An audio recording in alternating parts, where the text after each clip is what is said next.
Welcome again to Sound Meets Sound.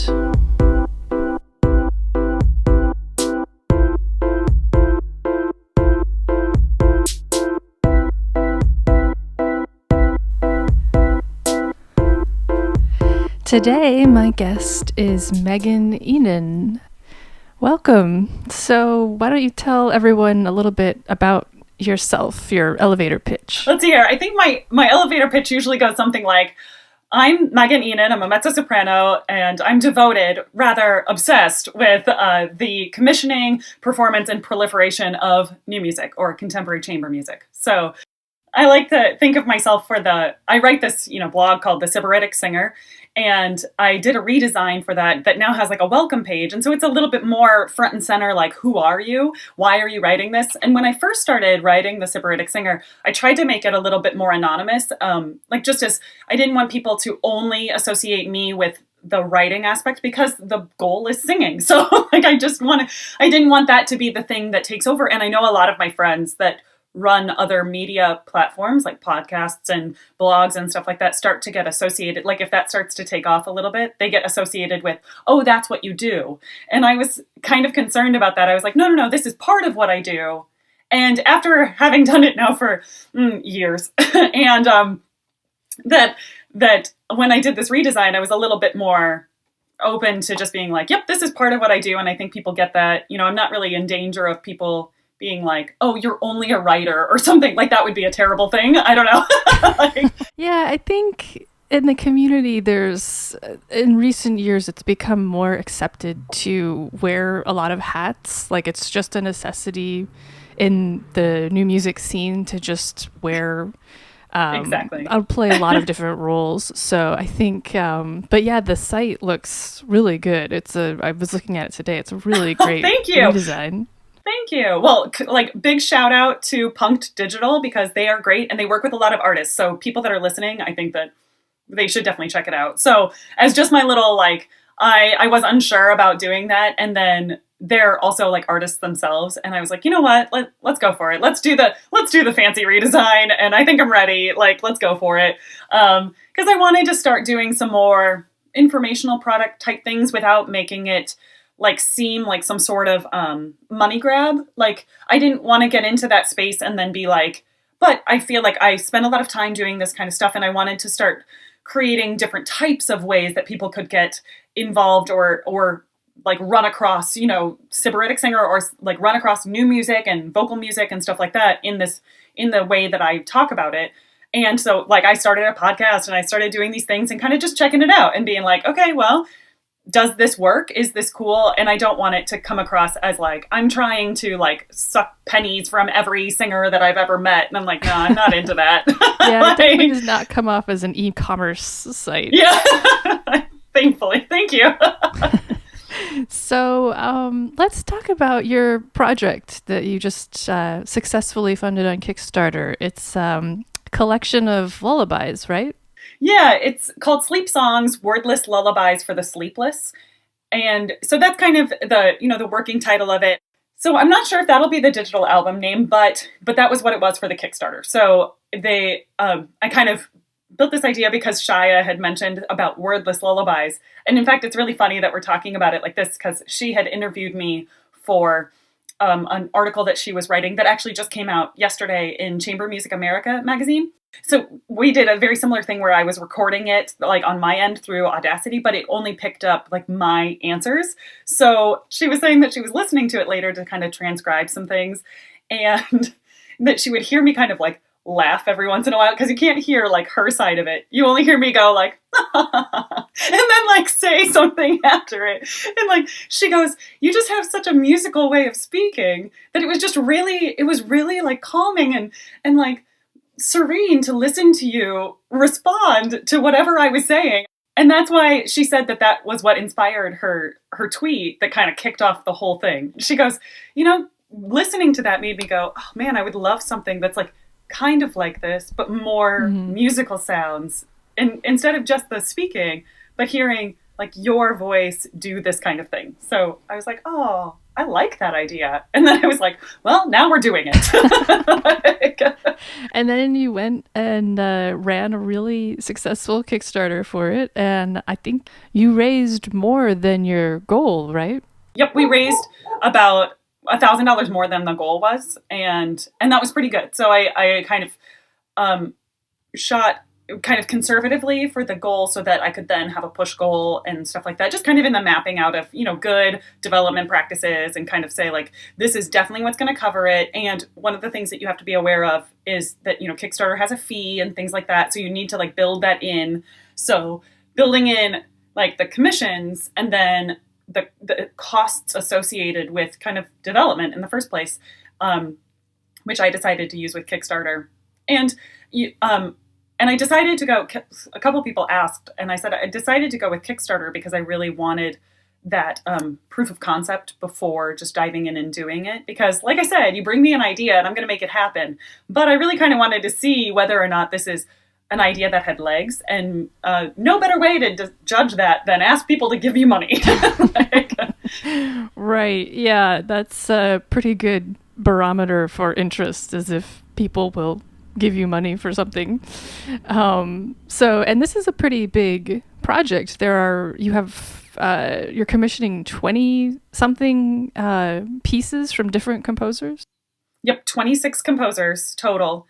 And funny enough, I mean, after I went live with the campaign, then all of these other composers, kind of came up to me, online and said, "Oh, are you doing like a second version of this? Are you doing like an alternates list? Are you doing like a wait list?" And I was joking with some of my friends that it's going to be like, now that's what I call contemporary classical, like 2017. And I'm just going to pump these out like every year. Right. Yeah. The like contemporary version. Yeah. And that's what I call music or whatever. Sounds great. So that's a lot of pieces. Do you think that everyone will sort of buy into the lullaby concept and create something kind of soothing sounding? Or do you think that they will be a little more diverse in their approach and how they, interpret the prompt for this project? I definitely think it'll be more diverse overall. I think that there's going to be a lot of similar elements and a lot of composers that were really excited about writing something. And it's for the voice, so people feel more compelled to write very lyrically for the voice. And that feels nice. I like that idea. But I did have some composers say, like, can I kind of take this into a direction where, sleep songs, but we're kind of talking about, or like writing from that sleeplessness side, or being like kind of with that in mind, like writing in that vein. And I said, yeah, I'm fine with that.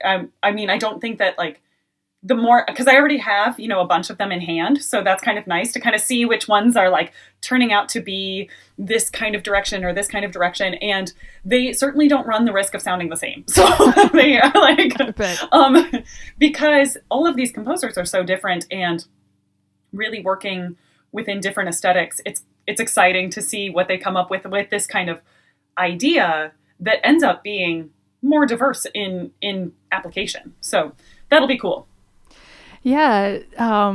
Do you think that the composers will try to keep these as like short single pieces, or do you think any of them will try to or want to break them out like into different movements or sections? Yeah, I haven't had anybody ask me about that. Most of them are going to be individual sets. Some of them are longer, because the composers themselves really because their brief gave them like, because of the commission amount, I was like, do not spend, hours, right? Like, I was like, we're keeping this kind of contained. And so, we're thinking like 2 to 3 minutes or something like that. But I also have composers that really like to work with the concept of time.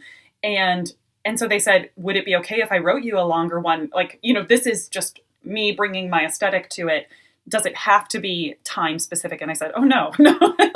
So there will be certain recordings on that album that are in the 10-minute range just because of the way that the piece is set up. And it should involve, stretches of silence and things like that, as well as these kind of elongated vocal lines. Right. So, are these all solo voice pieces, or are you allowing them to, write for accompanying instruments?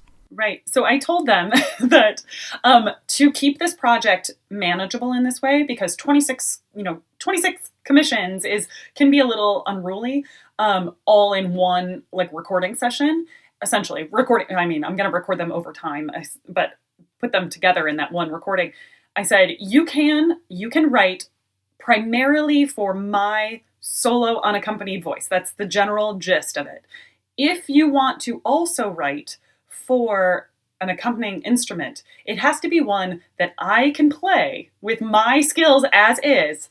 It has to be one that I can play as is, along with singing the piece. So I'm not going to lay different tracks. It's going to be happening at the same time. So those are things like I could play. I mean, I have some other instruments that I can play if you wanted me to do that kind of thing, or, open it up for things like creating like sort of body percussion and stuff like that to kind of like work within a beat or something like that.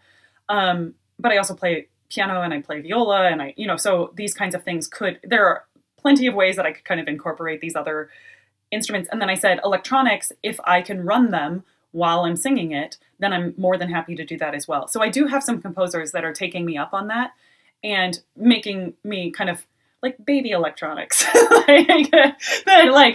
that it's not an overwhelming aspect of putting it together. I don't want to have to learn, I don't want to have to learn how to make these elaborate like Max MSP kind of files to go with it, so give me something that I can just like run, because I have, some experience with that, but I don't want to make this be one lullaby that takes over all of the time to get ready for something.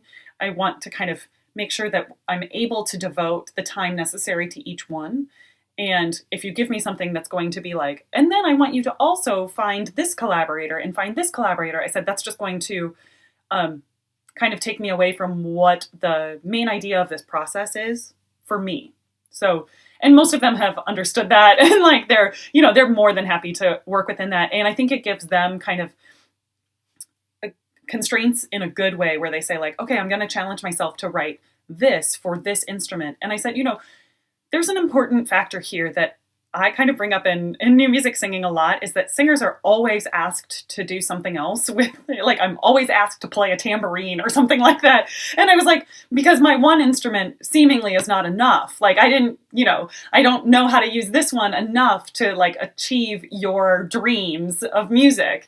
So, I ask them to think about that when they write and they like desperately want another instrument. And they said, okay, well, do you think that the voice is, full of nuance and color and difference and things like that? And could you play with that? Is a voice enough? And then when I ask them that, then they start to change their mind a little bit, right. and say like, oh yeah, and so with those constraints, I think offers a lot of stuff. We can do quite a bit. But if you're not willing to see the voice as enough of an instrument on its own, then this probably isn't going to feel like the right project for you. Right. Yeah, definitely. Well, and speaking of, voice alone, I'm a little curious about how you envision the recording process. What is the sound that you're going to go for with your voice? Are you going to have a lot of processing, or are you going for more, natural sound? So I want to have a very natural sound in the recording. So one of the nice things I think is, because of my teaching at Graceland University, I have access to kind of all of their facilities and stuff like that. And it's not as busy in the summer. So I have, the beauty of having these facilities to myself, essentially, if I just say like, hey, I want to be here for like these days on end. So most of this recording is going to happen in August, with the prep being, June and July, and knowing that that's how that works out, because I've like set aside those dates to say like, this is what's happening, like, and trying to be more comfortable with that, of like not over scheduling myself. so that I can really work these miniatures essentially up to recording level by the time I do them in August. But I'm also keeping it kind of tight as a schedule so that it feels like there's a lot of momentum into that, and not like I'm going to like leisurely learn these and then like in a year I'm going to record them. I just don't do that very well. So like I know where these pockets of time are, and that's gonna make it happen. And then the fact of like, here is where you can do it, here are the facilities, here are like the things that you need, and that's going to be available to you from this time to this time, and then not after that, right? So that really helps. I would like to play around with some more interesting miking situations and having kind of an engineer of sorts to help me with that. Um, and that may or may not kind of get teased out depending on, that was kind of part of like the push goal aspect of the fundraising. So we'll see if that can work out. If not, I'm going to play around with that and do what I can. But a lot of it is going to have a very natural recording sound to it and be in a beautiful space. So I'll get that natural reverberation and things like that that really speak to that kind of warm, personable quality of the voice. I didn't want to get too far away from that. I didn't want it to feel sterile as a voice. I want it to feel like I'm in the room, kind of creating this sound world for the project, because I want it to feel kind of going back to some of the things that I wrote about when I was promoting the campaign, was that there's this incredibly personal quality to singing someone to sleep. And I wanted to see how I can achieve that in the recording process as well, so that there are things that feel not so studio quality, because I want that feeling of being in the room with you. And so that's what I'm working to achieve in the recording process. And I think I'll have the space and the means to do that, in my facilities at Graceland. So that's kind of nice. Yeah, that's great. So you'll have someone there to, like an engineer or someone there to do the recording with you. Like you won't be all on your own. I will definitely be working with somebody to do that aspect of it. I have quality people around me that understand that the ins and outs of recording a lot better than I do. And I just really value having other ears in that process, because you know what you're feeling, but particularly in the voice, you also hear a lot of that internal like vibration, and having the ears that are listening to your tracks right away and aren't feeling what you're feeling. So you can say, oh, I didn't really feel great about that. And they're like, oh, but it came across as this, this, and this, and give you words, like actual words to describe the sound that you're making. And if that's what you're going for, then yay. If it's not, then you're like, I'm going to try that again and go for this. Can you compare contrast for me what you're hearing as we do this, right? That's very valuable to me, just for no other reason besides not being the only one in the room, and assuming that my taste is the only taste that matters in that situation. Like, Well, yeah, that's the weird thing about singing is that in a sense, the people who are outside of your body have a better perspective on what you sound like than you have yourself, because you are hearing the sound inside your skull essentially and not outside. And that always was very hard for me to deal with when I was studying singing, is this idea that the teacher or the coach or the accompanist somehow had a better idea of what I sounded like than I did myself, just because of the nature of the instrument. yes, yes, I talk about this a lot because, well, and you bring up such a good point about being able to trust your own instrument. And I worry so much about young singers, and particularly like those that are going through undergrad, grad school at that time, where they're getting a lot of information about what their voice sounds like to other people. And what can happen, which is very dangerous during that time, is that you totally beat out any confidence in your own production. That singers start to abdicate their sound to other people, and they don't say, this is my sound and I'm comfortable making the sound, or I know what kind of sound I'm making. They go, no, what does it sound like to you? Like, oh, can you tell me how to fix this, or can you tell me what I need to do? And it's all this externalization of your own instrument that's inside of you. And I think that can be quite scary. And I don't think that singers always realize it as they're going through the process. So I try to make sure that I give my younger singers ways to hear themselves and then also start to develop a better connection of like, this is what it feels like, or sensation singing. This is what it feels like when I make this sound, and I may not hear it like that, but I do hear it, in this way. And I like this sound, or I'm working towards this sound. And it doesn't allow them to give up like ownership or agency in their own instrument, in their own music making, because I would hate for that to happen. That scary feeling of like somebody else is in charge of telling me what I sound like is like can be very helpful, because you go to coaches and teachers and everything and conductors, and they all tell you different things, and then you go, yes, of course, that's what I'll do, thank you.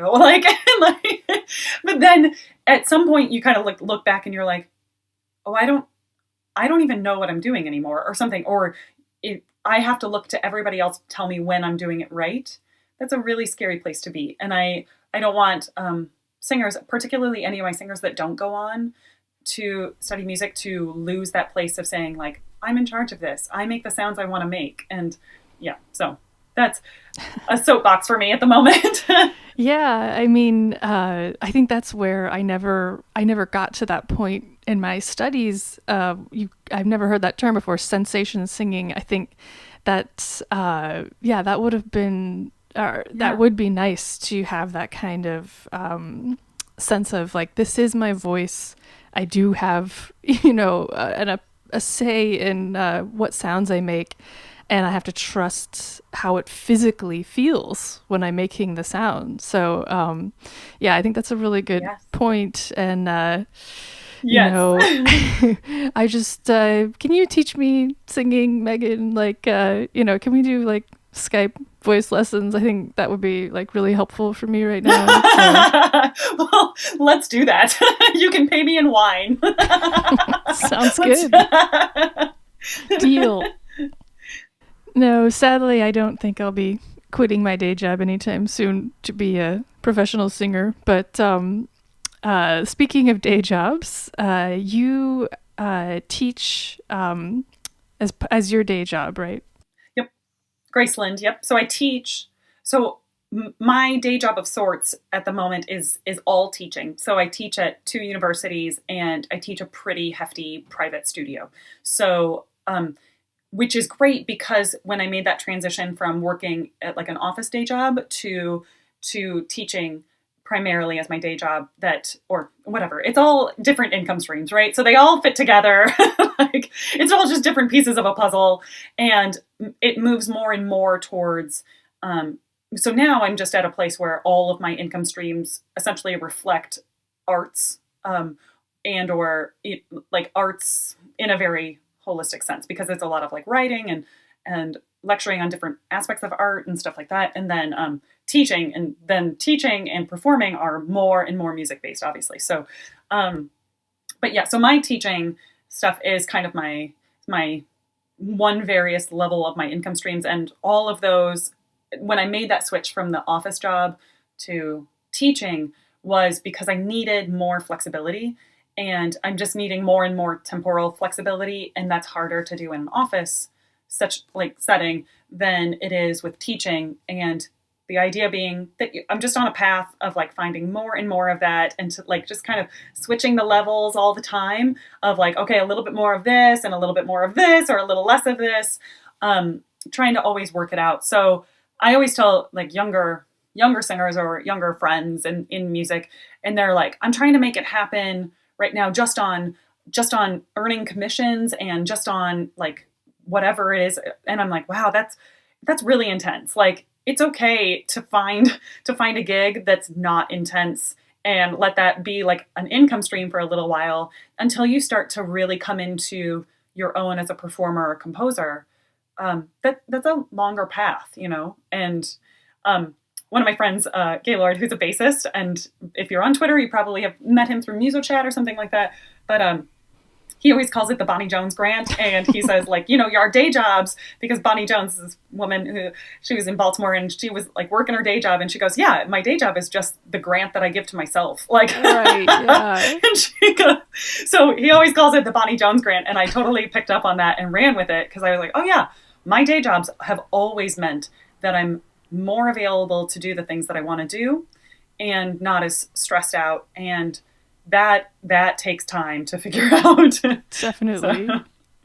I wish I had learned that younger, that you one to take on a stable revenue stream, income stream that isn't necessarily in the arts is not you failing as an artist. No. And that's why I resisted it so long, because it's like, oh, but I'm not a real artist if I'm doing that, and I'm cutting myself off from opportunities if I'm doing that. And the truth is that I was working so hard just to make money that I wasn't doing anything I wanted to do anyway. Well, and I learned so many skills from those day jobs that I use constantly that help me take care of business. Like if anybody has ever looked at me and they're like, wow, she gets a lot of stuff done, it's because of those. Like, it's not true. And like scheduling and all of this other stuff. And it just gave me like processes for so many things.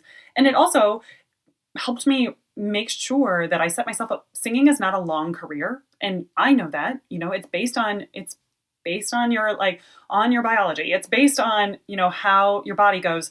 And I know that it's not a long career. And if I hadn't had those day jobs to set up like retirement accounts and things like that, when I got started, then there is a likelihood that I'd get to the end of my singing career and then be like, what do I do now? And that was so scary to me as a singer, that I would be following a dream so hard that I would get to a point and then be destitute because I hadn't planned for the fact that, like, that it's a little bit like pro sports. When your body is done, you are done. Like, and they don't bring you money after that. And not everyone can create like a grill to sell on HGTV. So, and we don't have like ESPN Sports or something like that for me to like go be like a commentator like after it. Right, exactly. That would be a great thing to have in new music for retired musicians, but yeah, we don't have that. No. It's really true, and it actually helped my playing too. The processes you talk about that you learn in these day jobs, it helps you reconfigure the way that you think about your instrument and your relationship to your instrument and how practicing works and stuff. Yes. And you value your time with the instrument more too, because it's like, this is the time that I have with it. It's like you were saying, prepping for a recording, like, you need that sense of urgency. You need that sense of like, if I don't take it now, I'm not going to have it. So, so that was something that when I saw that deadline on Kickstarter, I was like, wow, that's not far away, and then you were saying you're going to record in the summer. So, do you have, that's a lot of music to learn in essentially 2 months. So do you have like a plan, or are you just going to sort of lay all the scores out in front of you and say, come up with a plan then? Or do you have envision that at all? Yeah, definitely, because there needs to be a practice plan. Otherwise, it's just not going to get done, or it's not going to be efficient. And, I think the beauty of new music is that you learn to work on a really efficient time frame, because this is certainly not the shortest time frame I've ever had to learn music. So, so this feels luxurious of sorts. So the pieces that I already have are kind of already in, or like slotted in with the other things that are happening. Kind of, I have a number of gigs and performances in June, and then I go to Avaloq in July. So like those, it gets put into that practice plan, and then kind of starts to like raise in priority level, as we get closer and closer to those things happening. And it's a lot of like, okay, making sure that you kind of look at it. And then by now I know myself well enough to know, what kinds of things are going to demand more practice time. What types of like pieces are like, yep, I got that. This is about how many hours it's going to take to like get it down and then get it to the place where it needs to be for recording level, so that I can get into my recording process and be like, I'm not going to be like shuffling papers. I'm not going to be doing any of that nonsense, because I know it well enough that I can just like make it go very smoothly. So yes, that's all part of the practice plan. And the nice thing about the summer being kind of like, because I'm done with my university course load stuff, then that opens up that time a little bit more, and that just gets immediately diverted into, okay, this is the singing time, right? So it's all these different waves of how am I spending my time, and this one gets to be, okay, here's the practice time, and this is devoted to the recording. I know it's coming up. It has to get done. So. Right. Yeah, exactly. Right. Yeah, there is this sense as you mature as a musician where that sense of it just has to get done. Mm-hmm. Somehow that makes you've got enough experience, like your brain's just like, okay, and then it does it. Yeah. It just makes it happen. So exactly. That is the nice thing about maturing as a musician and doing something for years and years and years on end, is that you can kind of force your brain to do anything. But what is the shortest prep time you've had to learn? Or do you not want to relive it? Yeah, they're a little stressful. Let's see here. Well, last year for New Music Gathering, I learned the song because Nadia Shapenko lost her voice and was supposed to sing and play, and asked me to just jump in as like a voice stunt double. And I said yes, because I'm crazy. And so I learned that piece in a day, and that was great. So that's probably the shortest. But there's been some other ones that show up, those scores or like parts of scores show up like the week before something happens, and you're like, no, what? Like, I thought we were doing okay. Like, we'll just make it happen. It's okay. So yeah. And I think, but that's the beauty of new music, and it's not always stressful when you're kind of changing things at the last minute, because a lot of times you work on a piece and something's not quite clicking, but like you haven't had a chance to workshop that with the composer until you get there, and you say, hey, what do you like about this, and can it change to this? And like Garrett Schumann, for example, is a composer that I work with quite a bit, and he's always so wonderful about once we get into that rehearsal process, and I say, what do you think about this, and do you like how this sounds, or would it sound better to you, or really achieve your vision a little bit more if we did it like this? And he said, and he'll be yes or no. He just it works very well. So sometimes it's not stressful to change it, because it gets changed into the thing you feel more comfortable singing anyway. And so you're like, thank you. Like, I really appreciate this. Or like, this is so much easier than having to like smack your voice against the wall kind of feeling all the time, because you are like, I'm working really hard at this and I'm going to do my best. And then the composer's like, well, would it feel better if we did this? And I'm like, yes, yes, it would. And then those changes make you feel more comfortable. Sometimes changes go the other way, and then you go, okay, like, I will do that. Yeah. So, but I'm lucky to work with composers that kind of get that a lot. I have a lot of composer collaborators that are just very concerned or careful or thoughtful about working with the voice. And they are always saying like, I want to try this. How does that feel for you? And then it's my job to be honest about it and say, like, there are lots of things that I'm willing to do. And being very clear about, like, particularly certain extended techniques that are more tension filled than others, saying, okay, you get 3 of these. So I'm going to I will do 1 in rehearsal and I will do 1 in dress rehearsal, and let me know how it sounds, because that's what it's going to be. But I'm not going to do it every single time we rehearse this piece, because then the end product just isn't going to be as satisfactory. You're not going to enjoy it as much. So, yeah, you have to protect yourself, because it's one thing to be a violinist and be playing, with the wood part of your bow, col legno, but then you can't take your voice into the luthier and say, fix my, yeah. it's damage that will have to heal. It's, biology. So, right. Yeah, that's that's another aspect of the scene that I really like, is that I, from what I hear from performers, most composers are willing to listen to the person who's the expert on their instrument, right, and say, like, this works or this doesn't work, and this hurts or this doesn't hurt. Yeah. Yeah. I was like, I only get 1 of these. I only get 1. And it's my job, if I want to keep doing this, if I want to keep having this job, to take care of it. So I can't just go, sure. And as you age, you need to be more and more aware of it. Um, and so there are so many great examples of women who do this so well, who are new music singers that are maybe so many years ahead of me in their careers, who are just such clear-minded singers about their own technique and about what they can and can't do, and it's really inspiring. So I just try to take that example and try things out, and then know myself well enough to say, yes, this is positive. I can keep doing this, or no, and try not to let kind of that side of me that wants to be like, sure, I'm like amenable to all decisions, like, yay, let's try it, to like kind of temper that side a little bit and then say like, no, no, no, look at the big picture.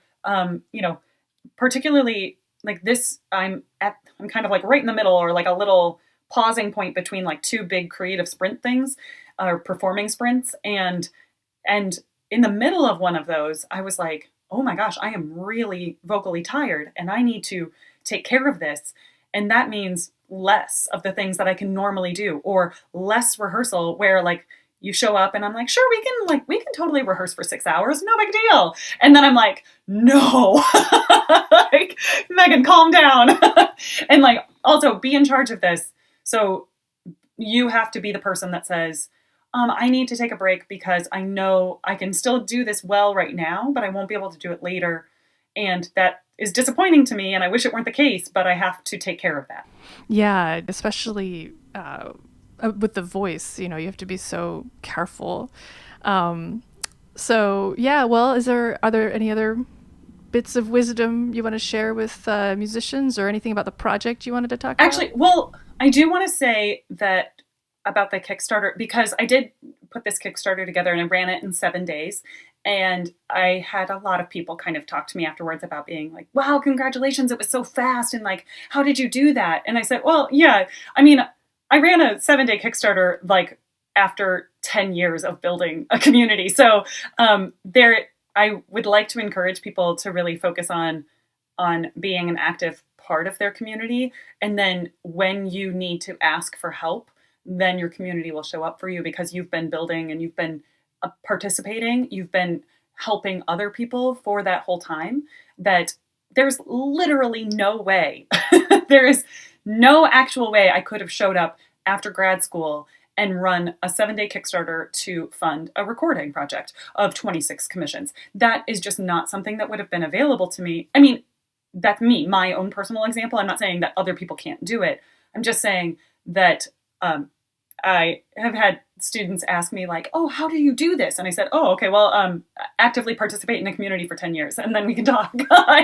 And then let this be your first Kickstarter project. Like, so that doesn't show the number of Kickstarters that I've contributed to throughout the time.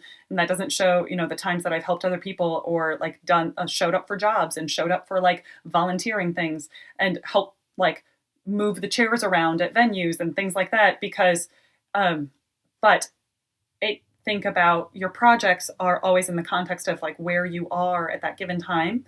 And we had just been talking about kind of barren fields and things like that. And like, and I did one of those where it's like, you go through seasons, and I had some moments before this where I was realizing that I was in a very big season change of my career. And I said like, that's a little scary. And then also just showing up to something, because these seasons change, and I felt like I was really kind of harvesting in certain projects and things like that, and felt really good about that. And then when you're done harvesting, you have to plant again.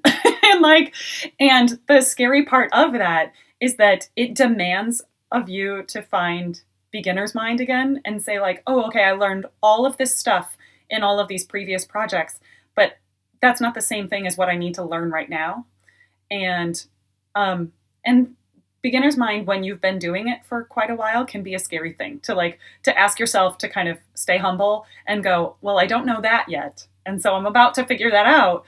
And I needed to ask myself, like, Megan, where are you going to like find some, or follow some curiosity and find something new and challenge yourself to learn about it.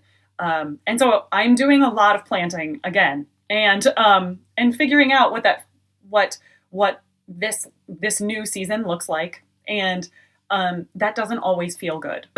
Like, so I want people to know that, like, that's part of it, is like those projects that go really well and you harvested them and you're like, I feel so great. I feel really great about this. And then when the harvesting is done, you have to plant again. And the planting is like kind of a lot of work.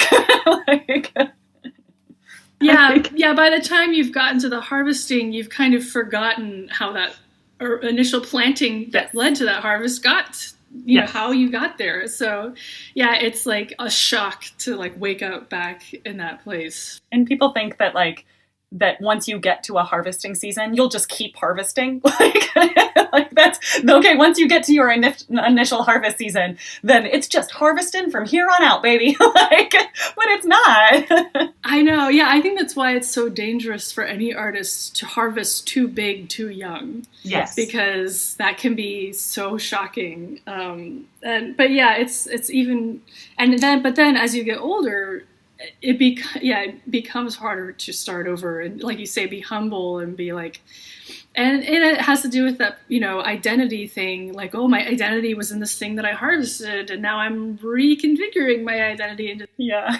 you can see where I'm going with this. So, like that, you know, that's a really important thing to figure out, and give yourself a lot of care at that point, where you go, oh, okay, it's okay to start again, and I'm going to wrap my identity up in this, but I'm going to also let it go every single time. Yeah, no, it's true. Embracing the change, you know, and the way that you're going to, I don't like to use the word evolve, but to grow, you know, as an artist. Yeah, that's, for me, being such a goal-oriented child and teen and even 20-something, learning how to embrace the journey, which sounds really cheesy, but it's so true, you know, like just the journey of making something. And you have to always have goals and go towards them, but you can't let yourself not enjoy the journey, or it's just all going to be a misery anyway. Yes, exactly. So. I talk about that a lot with my students, about making sure that singing stays like exciting, that even though we're getting ready for things like auditions and we're getting ready for like contest and stuff like that, or competition, that how you approach those things is going to determine how you have those experiences. Because if we start now thinking that every time we have contest, I have to go, oh my God, I'm just so nervous, and like the judges are going to be mean to me and they're going to like give me feedback, and I'm like, except that's our whole goal. Like, this is what we're showing up to do. And so you're actually excited about that. And they're like, oh. And I was like, but if you watch all your friends and they just want you to like be nervous and scared with them, then what kind of relationship are you going to have with singing? And they go, oh yeah. And so I'm also practicing that lesson of like, if I approach every single project as like, I just have to get this done and I just focus on this, and then I'm going to lose every aspect of like, oh my gosh, I get to be the person who like unwraps this composition for the first time and says like, what exciting things are in store here. If I lose all of that because I've created some sort of crazy artificial deadline for myself, like I said yes to somebody else's artificial deadline for something, like, then, which isn't to say that all deadlines are artificial. I'm just saying that we are the masters of our own curriculum at this point, like that we are the people choosing these things. And I want to make sure that I'm going, oh yeah, I signed up for this, and I'm in charge of how I experience it, even if I'm choosing beginner's mind, even if I'm choosing to start again at the very bottom of a new track that I haven't learned before, and go, oh yeah, and say that that's what I decided to do. Like that's the point. That's what I'm here for, rather than being like, oh, this is so stressful. Like, otherwise, like, I could be doing anything with that attitude and it would be really stressful. Right, yeah. It's true. Like, as musicians, like, you know, we signed up for this. Yeah, you know, I think that's really important. And to be patient with yourself and with the world and in general. And definitely to remember that no one here in this room or your room or listening has to be a musician. Certainly the economy is not demanding that. No. It's not knocking on doors like looking for people to sign up. This is not a draft, folks. This is not a draft. It's not even a scouting. It's like, we're doing this, we're making it happen on our own. So, right. You know, there's plenty of other paths. That was my first music theory teacher in college, was like, if you can find anything else that will interest you and you can put your heart into other than music, go drop this class and like go major in that now, because this is not an easy path. And I thought that was, I was really like shocked by that, but also like, actually, this is the only thing I can see myself doing, so I have to deal with that, you know, like that's my responsibility to make that doable, you know. Is it Liz Gilbert? Like, I think Liz Gilbert has this quote about like how when somebody says like, what would you do if you couldn't fail or whatever? And she goes, I think that's just BS. She's like, you have to find the thing that you would be totally okay with failing and you're going to do it anyway. And I was like, sign me up. I was like, I'll run this thing into the ground and be like, let's do it again. Like, I'm ready. I ran it into the ground. Okay, that gives me a lot of information about what to do next time. I'm so ready. Like, let's do this. Yeah, that's the thing. Like, you're going to, as a musician, as an artist, you're going to fail over and over and over again, whether by your own standards or someone else's standards or society's standards. Mm-hmm. There's always going to be failure and rejection, you know. And I'm not going to glamorize the failure part of it because that blows. But that, like, so glamorizing failure is kind of like a trendy thing that people are doing right now. And I'm like, okay, calm down. Like, that part is not great, but it's like, it teaches you a lot. So like, okay, it's necessary. Like, bring that in. I got it, you know, but. Yeah, crying about it in a New Yorker article is a step too far for me. But I mean, there's value in talking about the nature of criticism, like, you know, music or film or whatever criticism. But yeah, anyway, that's a whole other, especially music criticism. We'll have to talk about that sometime too. So. Actually, that would be a great podcast. That would be great. Because I would love to chat about criticism right now. Because I love music criticism. I love writing about performances. But oh boy, is it like a tricky little spot to be in right now. Oh yeah. Well, okay, good. Now that we've figured out the next conversation, and you know, you've got a voice to save. No, I'm just yeah. I gotta go practice. But. Well, thank you so much for talking with me for an hour. Meg, this was such a pleasure. Thank you. This is great. I'm glad, yeah. Looking forward to hearing Thank you. This was great. Thank you so much for like asking me to talk about it and just, yes. So I know, I'm sure that we can like, people can find out more about it and like follow me if they wanted to, like on my website. So it's meganihnen.com. And I think it's meganihnen.com/wordlesslullabies, which is the link for kind of following along with the project. So if people hear this and they're like, oh, when is that going to come out? Or how can I get a hold of that? Then they can find more of that info there. And your Twitter handle is just... It's at Mezzo Ihnen. IHNEN. So. Yep, just like that.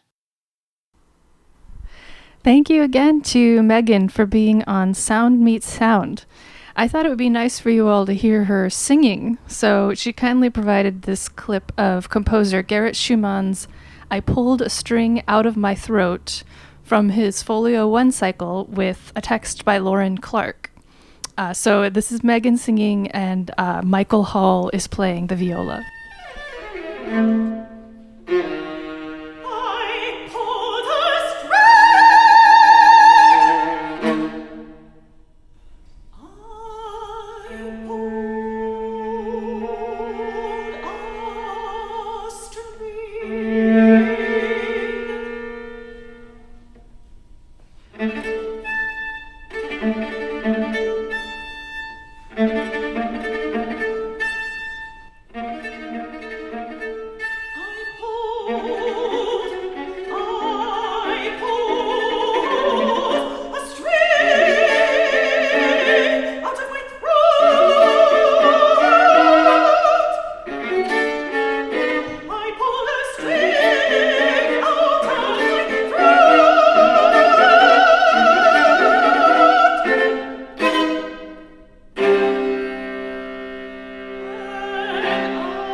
Bye.